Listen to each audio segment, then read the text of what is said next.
is the Glenmorangie? The Glenmorangie is it got? It's called Orangie because it's orange. No, is that just a coincidence? Glens are little towns. Glens are little towns or villages or something. What's a Morangie? Is that why the booze is orange?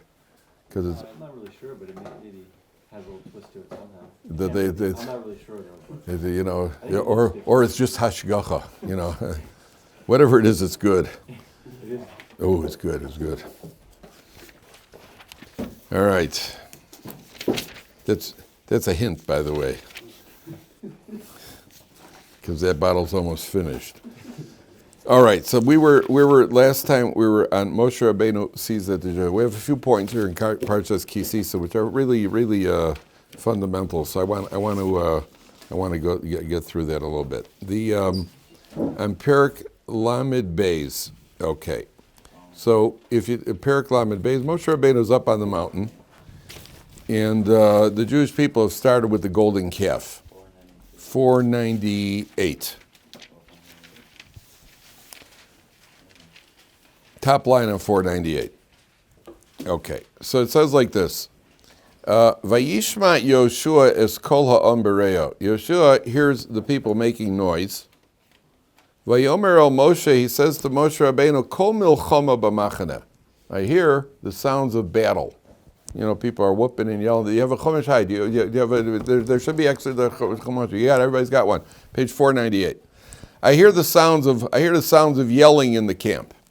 Now, if you look in the Targum Onkelos, if you show the Onkelos is right next to it on the line, take a look. If you find it, show the person next to you on Pasuk Yud Zayin in the Onkelos. It says, "Ushma Yoshua yas kol ama." Yeshua heard the people. Kad miyavin. And kad miyavim is his translation for making noise.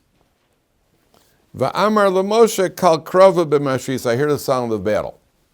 Now, kad miyavin. The word miyavin is actually the Aramaic word for lamenting. It's like yelling out of sadness, and it's a very strange translation because you're talking about people who are. People are in a club. You know, they have an idol, and there's a lot of music and dancing. It's like being in a club, and it doesn't sound like nobody in clubs sounds sad. You know, they sound drunk and they sound addicted and they sound wild. They don't sound sad. It's not a sad sound. So why does the Onkelos translate it as kal miyavin? Kal miyavin. A very interesting. So I'm going to answer that with a story.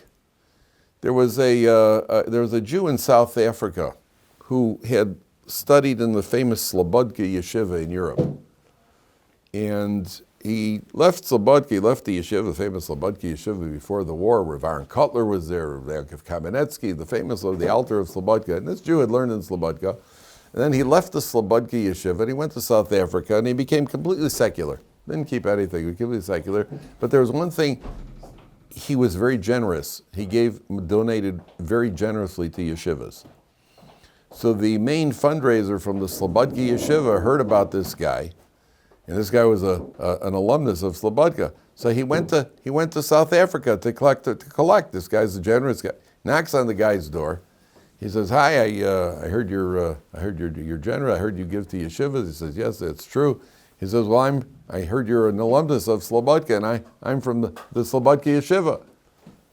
And the guy looks at him and says, "You're not getting a dime from me. I can give Slobodka a dime." He goes, "I thought you give to Yeshua." I said, "I do." He says, "Why would you give us?" He says, "Slobodka ruined my life." How did Slobodka ruin your life? He says, "Because I was in Slobodka long enough to know that when you sin, you're going to burn.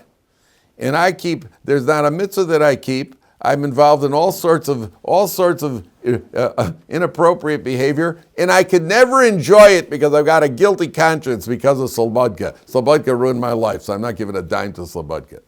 So the commentaries say that's why he translates miyavin. Because even when they're getting wild and they're celebrating the golden calf and they're having a party, but somewhere deep down inside they're like, "Oh, this is going to cost us." There's miyavin. That means if a person doesn't know, so then you could go all out and celebrate. A person who has that conscience Your conscience doesn't allow you full satisfaction in this world. And a person who's involved in pursuing the pleasure of this world, at the end of the day, something gnaws away at him. So this guy wouldn't give a dime to Slobodka. That's what it says. That's the first thing. So Yeshua says to Moshe, I hear the sound of battle in the camp. Now watch Moshe's response. Pasuk Yud Ches. Vayomer ein kol anos gvura. That is not the sound of the victors who are yelling. The ein kol anos chalusha. That's not the sound of people, when you're defeated, when you win, there's there's the yelling of the winners, and there's the lamenting of the losers, right? They used to have that on the Wild World of Sports, the opening thing, like the thrill of victory, the agony of defeat, and they show these guys getting clobbered or whatever it is. So he says that's not victory, that's not defeat. Kol anos anochi shoveh. That's the sound of people who are just yelling. They're just yelling. It's wild yelling. Moshe Rabbeinu is delivering a message to Yeshua over here. He's saying to Yeshua, look, you're going to be the new leader of the Jewish people after me. A leader has to be able to distinguish between sounds of the people. You'll see this, Amir Hashem, when you become parents. You can hear your kids in the back room. Kids are playing. And there's a certain tone that they hit. And little children in the back room, they're laughing, and then there's a certain type of laughter where somebody's pants just came down. That's for sure. They're doing something naughty now. There's something naughty that's happening. And you can tell the difference even when they're just running around. You can tell when they're running around and they're playing, and they hit a certain note where you can tell now they've gotten wild. They've crossed that line from playing to wildness. And there's a certain line that it crosses.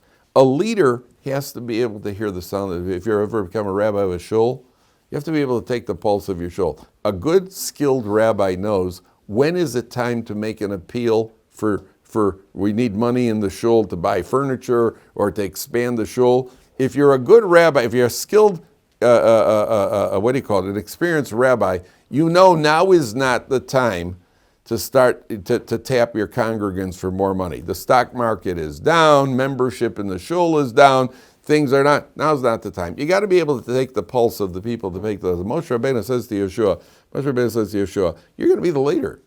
You got to be able to, that's not the sound of fighting, that's not the sound of winning, and it's not the sound of losing. That's the sign of wildness, and you got to know how to deal with it. Because every situation gets it elicits a different response from the leader.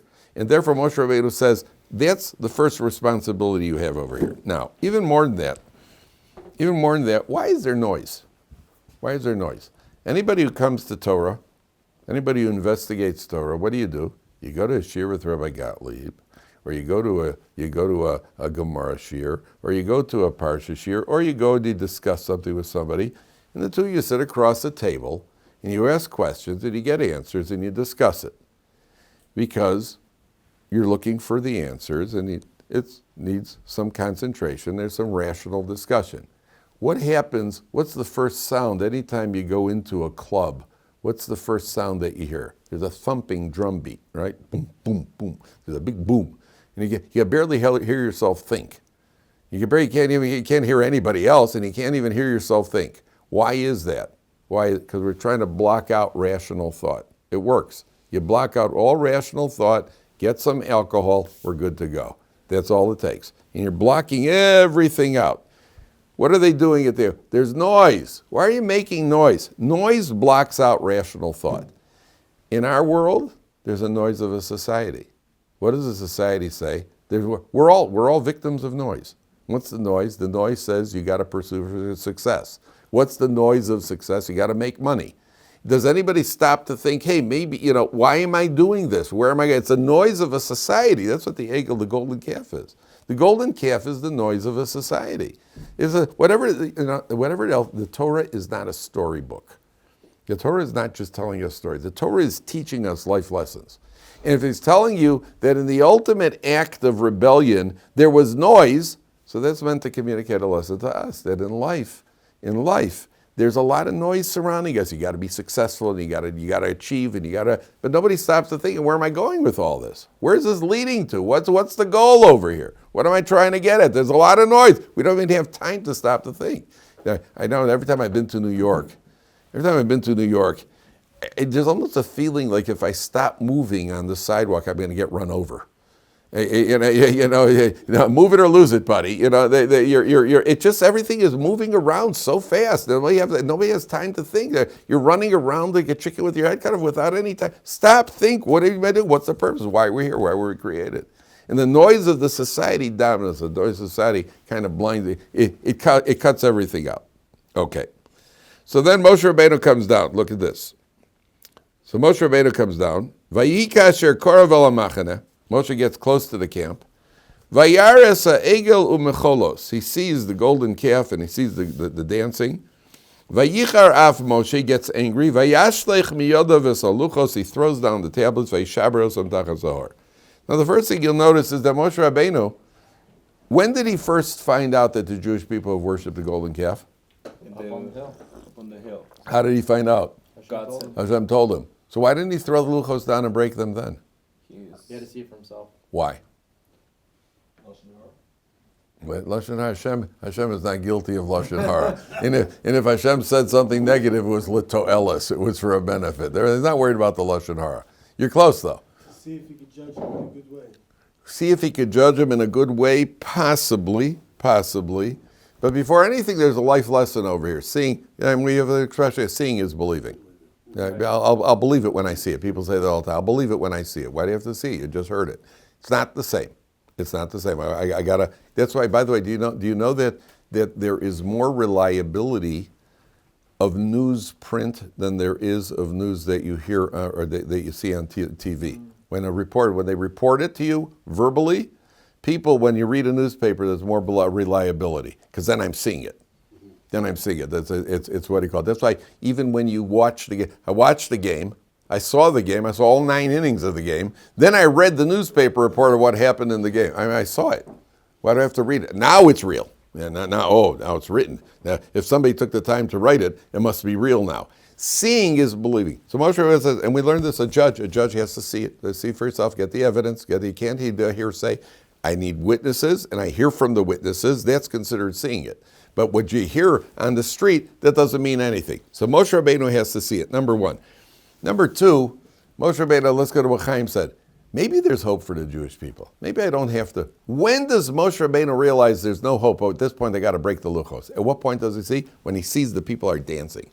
It's one thing if you're doing an Aveira, and he sees that the people are already regretting it, it's one thing. But here we are, they're doing it, and you're rejoicing with it, you're happy to be, okay, we need a total reset over here. So he crashes down, he breaks the luchos. But you'll notice, watch this. There are 2 stages here. Vayichar af Moshe gets angry. Vayashlech miyodav esaluchos, he throws them down. And only afterwards, vayishaber osam tachas ha'or. Do you know the Gemara says that if somebody breaks something, you ever see somebody have a temper tantrum, he starts smashing things? Do you know what the Gemara says about such a person? You know what the Gemara says about such a person? If you break things when you're angry, it's as if you're worshiping idols. So Moshe can't break the luchos out of anger. Because then it'd be like he's no better than the Jewish people. At that point, then he's doing exactly what they're doing. So what does he do? He throws them down.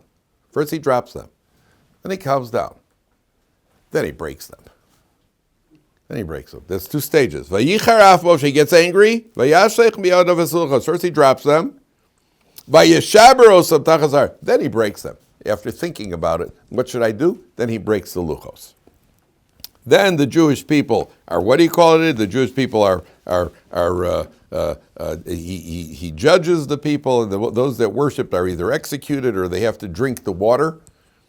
And those who didn't have warning or didn't have witnesses, he grinds up the golden calf and he puts it in the water. They drink the water and they die. Just like what? What does it remind you of?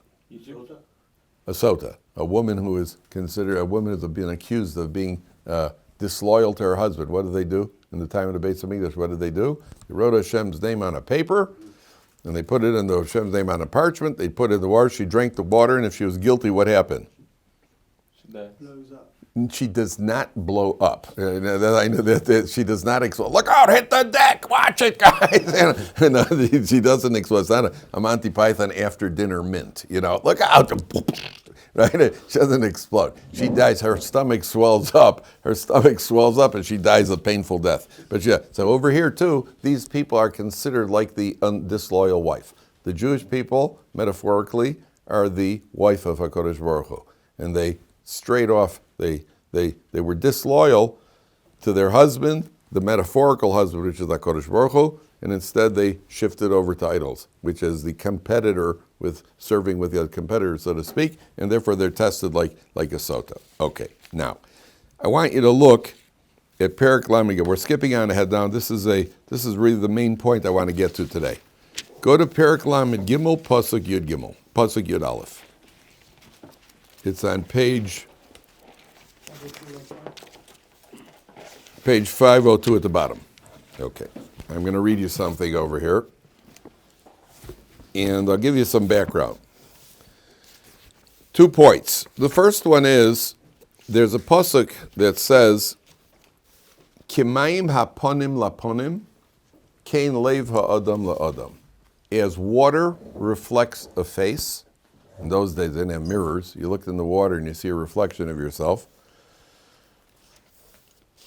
As water reflects a face, so a heart reflects a heart.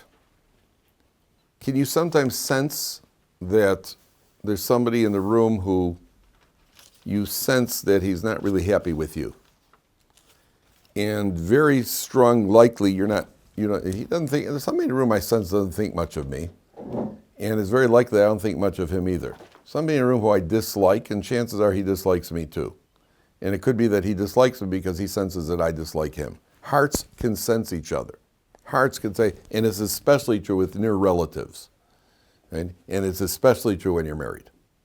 Right? When you're married, more than anything else, something you could sense when your spouse, people who are married, you're basically pretty predictable. Every reaction and every move is predictable. And you could tell, your spouse could tell when you're in a bad mood, which for men is most of the time. And you could even tell when your wife's not in a great mood. And something, you could feel it. You can almost feel tangibly, because hearts reflect each other. The same thing with people. There's a guy in the yeshiva, there's a guy in your college campus, there's a guy somewhere in your community, I don't like this guy. And you could sense that there's some tension there between the two of you, because hearts reflect each other. That's what Shlomo Melech writes, like water reflects the face, hearts reflect each other, number one.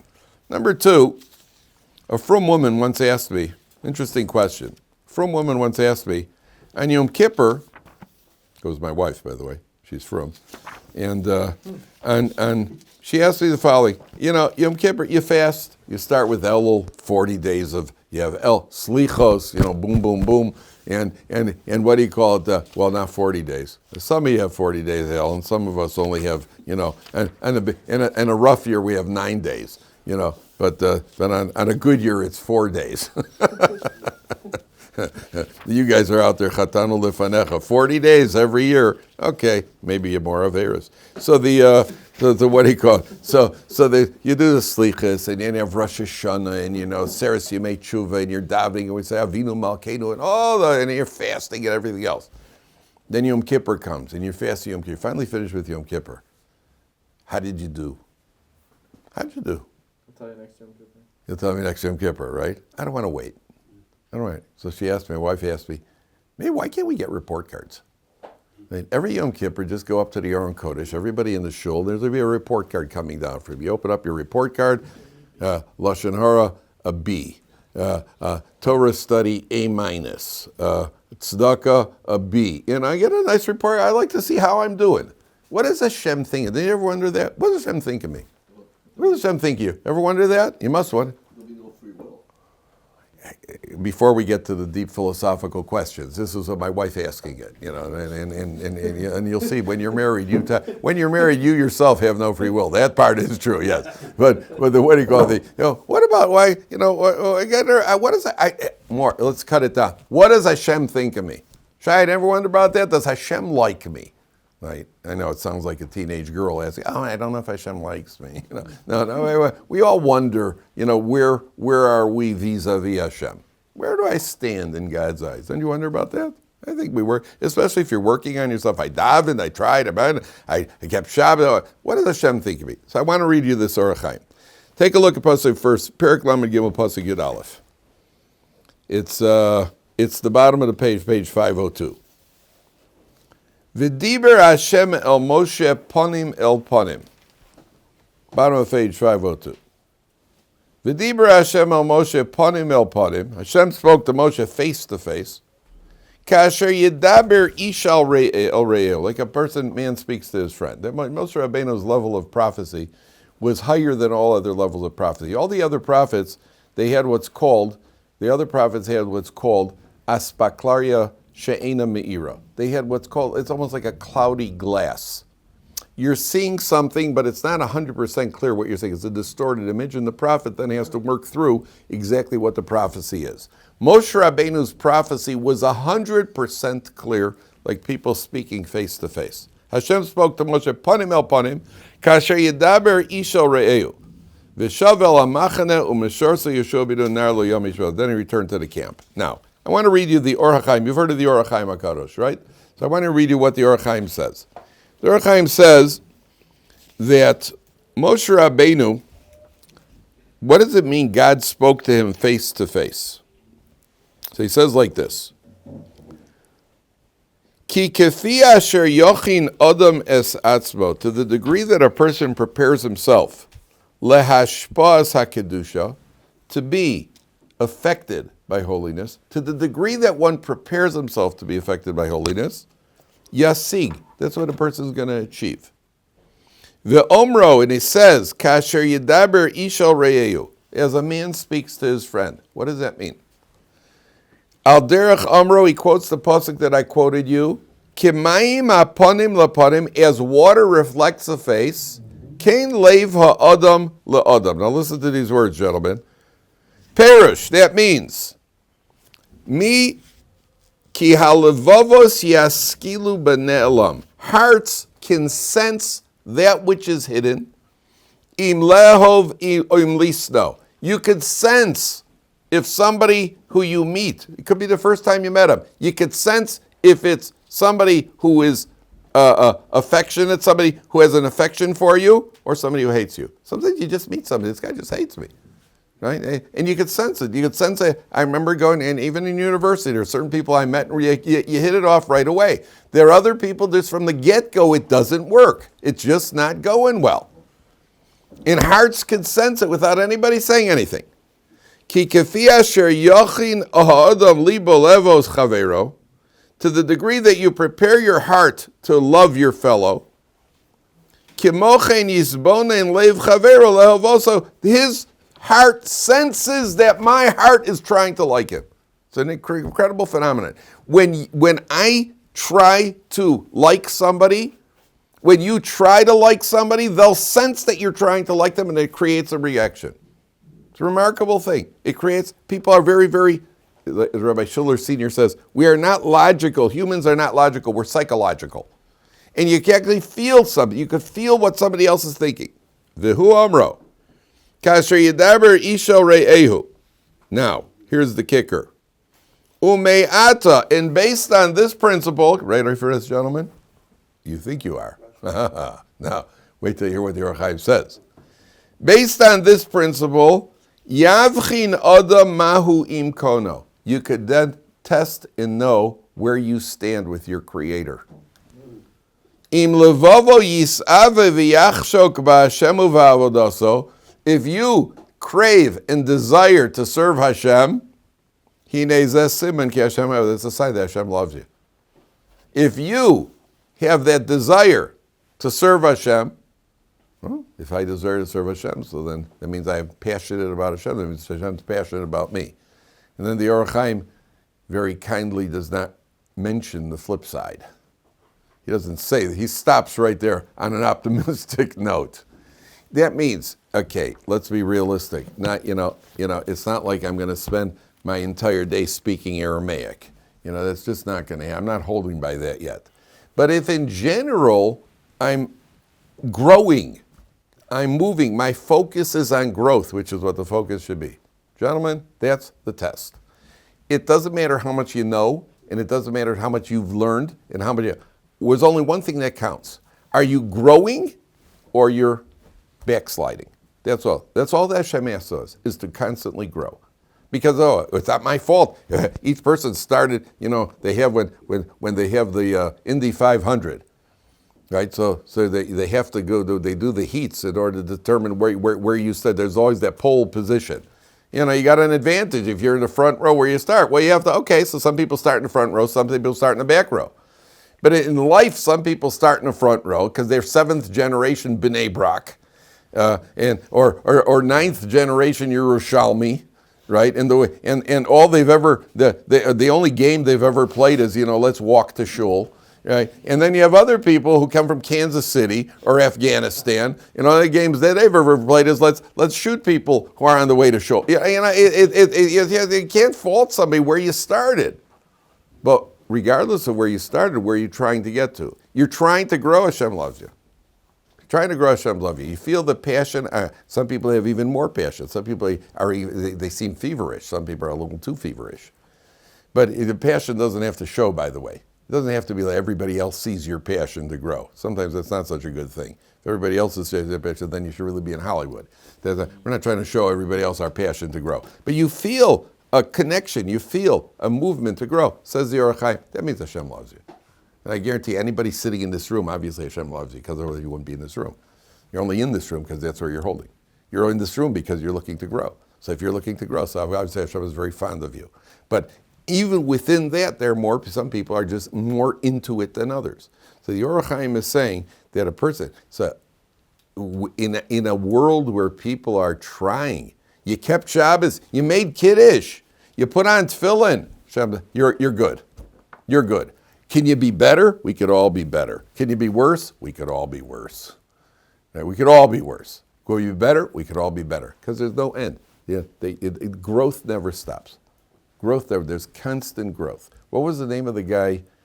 What was the name of the famous violinist? Was Toscanini? Was Toscanini a violinist? No, he was a conductor. Who's the most famous violinist? Perlman? It'd be somebody else. There's a famous violinist. Somebody walked in. He was 95 years old. And somebody walked into the room. They saw him. It was a famous world-class top violinist. Who was it? Anybody know? No. You know what a violin is, yeah? You ever heard of Yeah. He was some famous violinist. What's that? No, he's the one who made the violin. That's worth millions. Even I know that. Stradivarius. So, by the way, there was somebody who had a $1 million Stradivarius violin, and they left it on a bus. They actually left it on a bus. Somebody found it. And had not in Israel. No, somewhere. Somebody was traveling. They left the Stradivarius violin on. But I remember when I read about this. How do you leave a Stradivarius violin? How can you leave I understand you left your umbrella on a bus. You leave a violin on a bus. First of all, you shouldn't be on a bus with $1 million violin. You should be in a what do you call it? You should be in a Brinks truck with a $1 million violin. How do you put it out of your hands? How do you even let it out of your hands? They got off what were you thinking? What were you doing? You're listening to music. What happened? Anyway, I ramble. But this what do you call it? This old violinist who was a world-class violinist, 95 years old. Salinger will know who it was. Somebody once walked into the room and he was playing the violin. He said, "What are you doing? Why are you playing violin? You're not performing." He said, "I'm practicing." He said, "You're 95 years old. You're the top in the world. What are you practicing?" He says, "You can always get better. You can always improve. You're not there yet. You can always improve." Steph Curry puts up 200 shots a day. Do you know that? Do you know that he puts up 200 shots a day? Steph Curry puts up 200 shots a day. Why? And pray you get better. Who says you're there? You're not there yet. You can only hit him from 40. Well, now let's see if we get him from 45. We're not there yet. That's what the Torah is teaching you. It's all about growth, and we're never there. That's Hashem. That's a determining factor. Now, I want to show you one other point. Take a look at Pasuk Yotes. And here, Moshe Rabbeinu decides to push his luck. He sees that Hashem is responding to him. Bottom of page 504.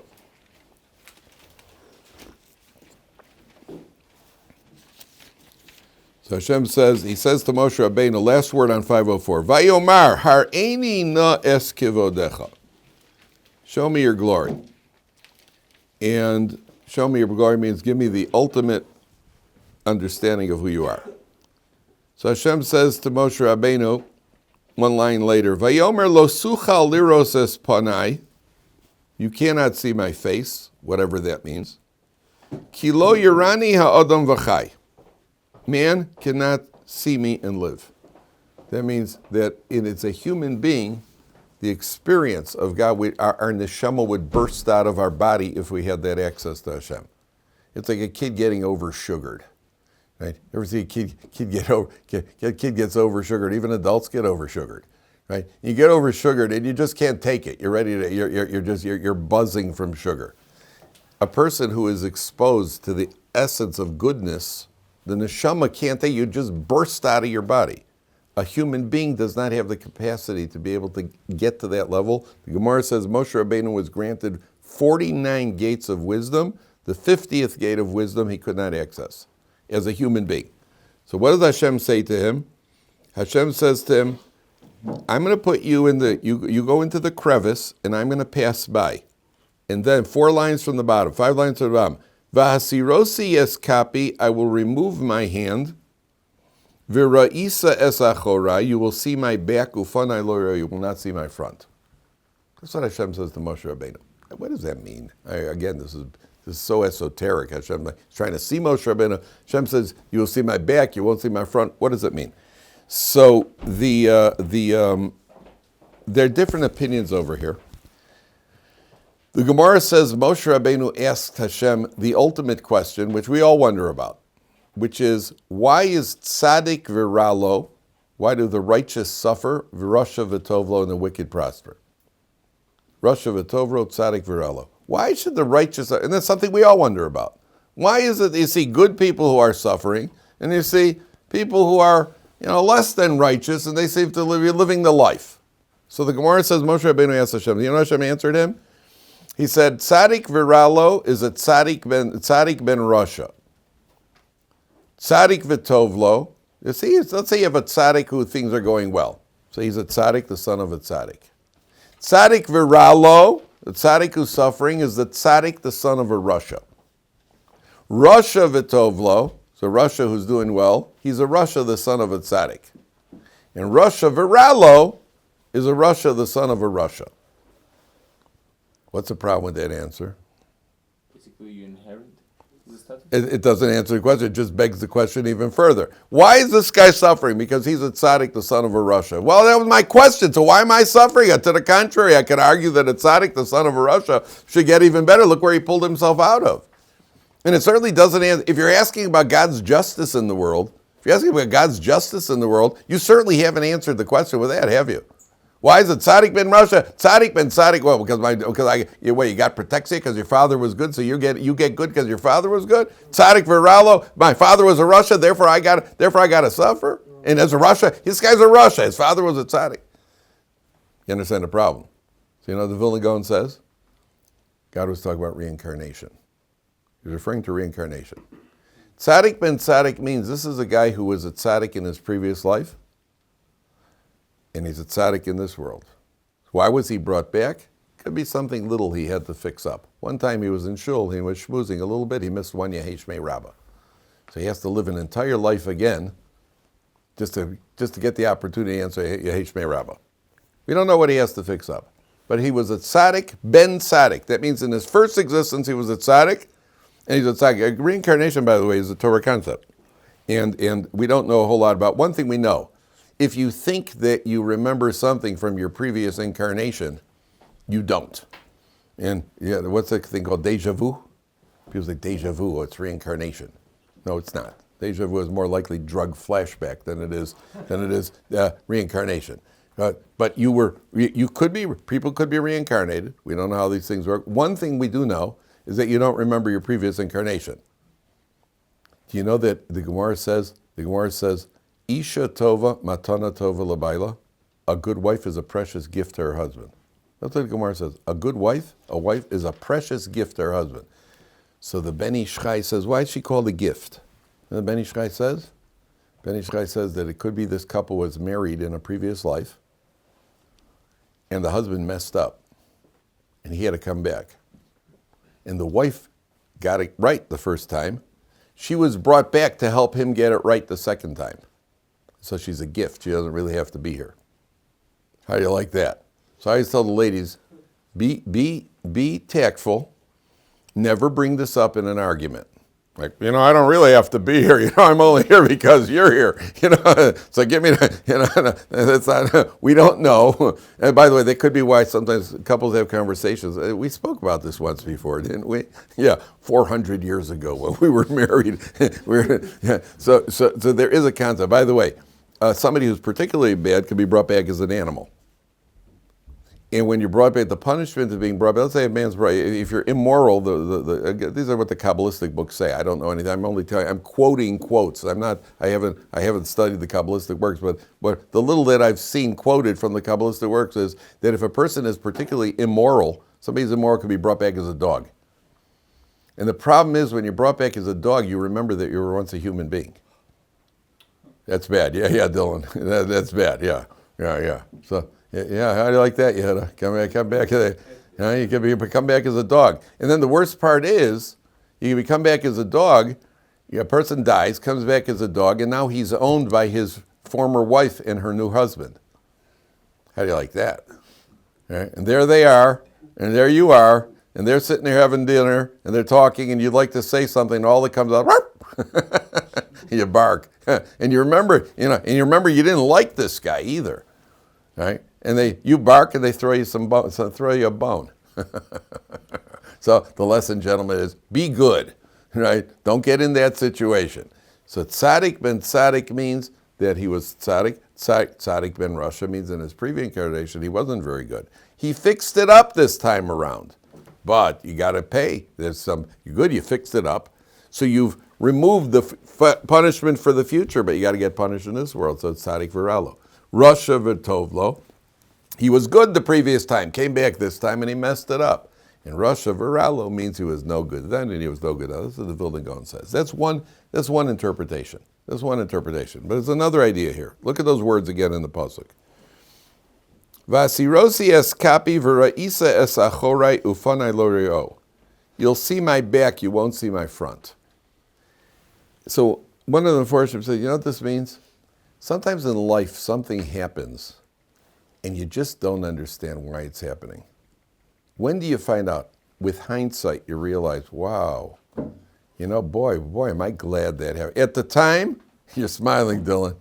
It happened, and the older you get, the more common this is. Hindsight is 20/20. What's that?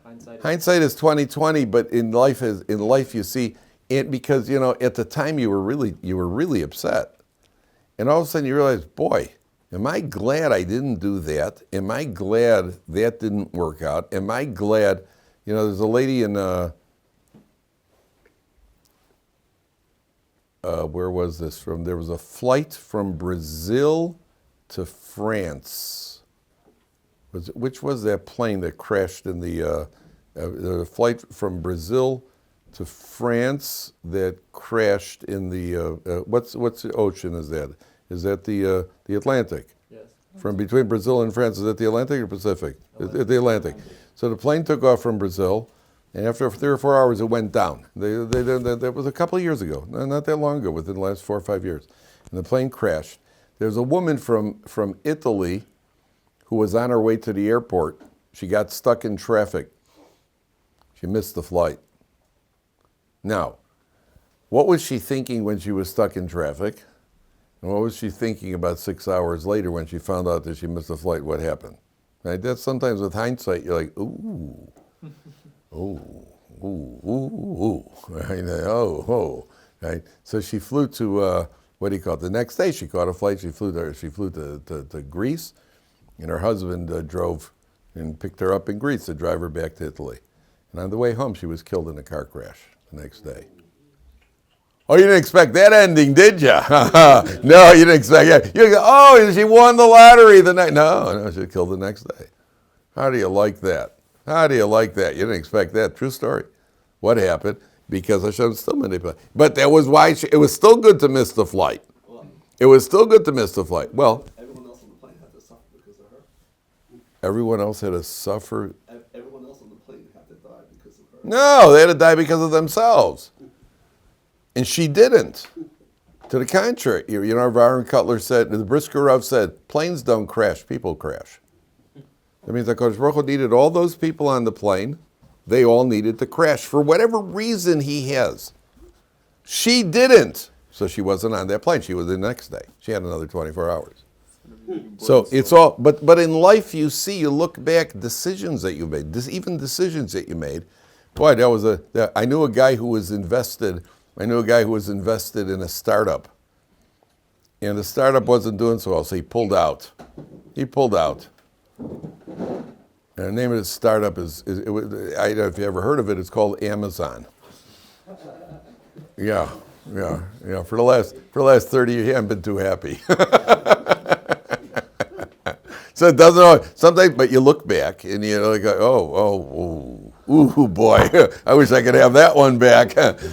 Okay, so what do you call it? But in life, sometimes you with hindsight, you'll see.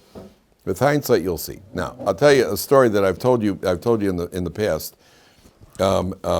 This whole idea of tzaddik v'ralo.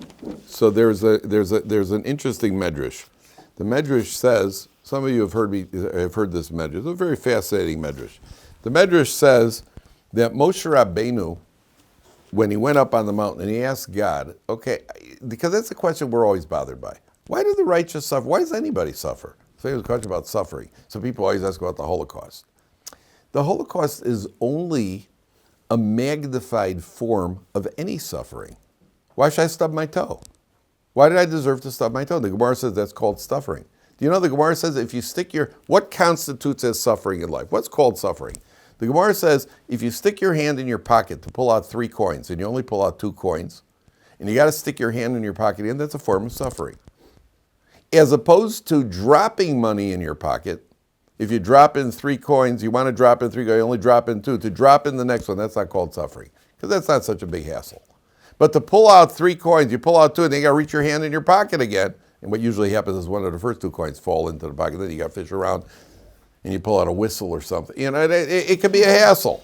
It could be that's called suffering. That's called suffering. That's what we're called suffering. So any suffering. Yeah, people ask about the Holocaust. So why should this guy have to stub his toe? I don't deserve to stub my toe. That's just it's a magnified form of mass suffering. But the question is because why is there any suffering? So the Midrash says like this. Pay attention carefully. Midrash says that Moshe Rabbeinu asked God, how do you run the world? I want to understand how you run the world. So God said to Moshe, I'll show you a vision. And he opens up a vision for Moshe Rabbeinu, and Moshe Rabbeinu sees a soldier riding on a horse. And the soldier gets to a water hole. And he bends down by the water hole to take a drink. And as he's drinking at the water hole, he doesn't know, he's got a pouch in his pocket stuffed with gold coins. The pouch falls by the water hole. Soldier gets off, the soldier gets back on the horse, he rides away. A short time later, a 12-year-old boy comes by. He goes over to take a drink, sees the pouch, opens it up, stuffed with gold coins, takes the pouch, and he scampers off home happily. A short time later, a little old man comes by, takes a drink, lies down, and he goes to sleep. In the meantime, the soldier's on the horse. Soldier's on the horse. And he touches his pocket, he's missing the money. And he thinks to himself, where could my money and pouch have gone? He figures he'll dropped it by the water hole. He rides back to the water hole. Sure enough, there's a little old man sleeping there. Gives him a good hard kick, wakes him up. He says, quickly, old man, I'm in a hurry. Give me my money, nothing bad will happen. I said, I don't know what you're talking about. He says, listen, you're the only one who's been here. I dropped my money here. You found my money. Give me the money or I'm going to kill you. I said, I don't know what you're talking about. Takes out a sword, kills the old man. I don't think he made the sound with his mouth. He just stabbed the old man, killed the old man, searched his pockets, and there's nothing there. Gets on his horse and he rides away, and the vision fades.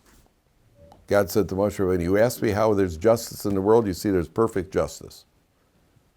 Moshe says, I have clueless. I don't see any justice here at all. So Hashem says, okay, I'll show you another vision. And he shows Moshe Rabbeinu a forest. And there's a clearing in the forest, and a father is walking through the clearing with his 2-year-old toddler son. Walking through the forest. And there's a soldier sitting on a horse. He's got a clear view of this clearing. He's watching the father and the son walking through. And all of a sudden, from the other side of the forest, a bandit jumps out and he attacks the father. And they start wrestling around on the ground. The bandit pulls out a dagger and he stabs the father to death. He searches his pockets and he finds a pouch stuffed with gold coins. He starts running, and in his haste to run away, he carelessly drops the pouch. The soldier has been watching the entire scene unfold. He rides in off his horse, takes the money pouch, and he rides off. And the second vision fades.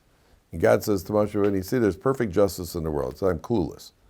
So God says to Moshe, okay, now I'm going to show you how there's perfect justice in this particular situation.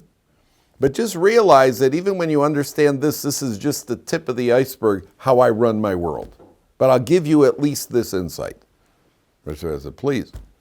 So God says, the first vision that I showed you by the water hole actually took place, and it took place 10 years after the second vision that I showed you, which also actually took place. So the soldier who lost the money at the water hole in the first vision, 10 years earlier in the forest, he found that money pouch. The 12-year-old boy who found the money in the first scenario that I showed you at the water hole, 10 years earlier was a 2-year-old toddler whose father was brutally murdered. He should have inherited the money then. It took 10 years, and eventually he found the money at the water hole. And the little old man at the water hole who was murdered 10 years earlier was a young bandit. He murdered the father, and the soldier who should have intervened in the forest 10 years earlier, it took 10 years. He caught him at the water hole, and he ended up killing him. They said, Moshe Rabbeinu, everything in the world works. It all works. It's all. That's what I told you. The Briskerov said, the people on that plane, the plane doesn't crash, the people crash. That means for whatever reason, every one of those people had to be on that plane, and if one of them shouldn't have been on the plane, and he was, the plane wouldn't have crashed. And everything in life that happens is happening, and it's tzaddik v'ralo, rosh tzaddik v'tova, rosh v'ralo. It all is a prayer. The problem is that we can't possibly understand it. We don't understand because you have to be from the beginning of time until the end of time. You have to be there to see the entire picture unfold. When you can't see the entire picture unfold, you can't possibly understand it. All right, to be continued tomorrow.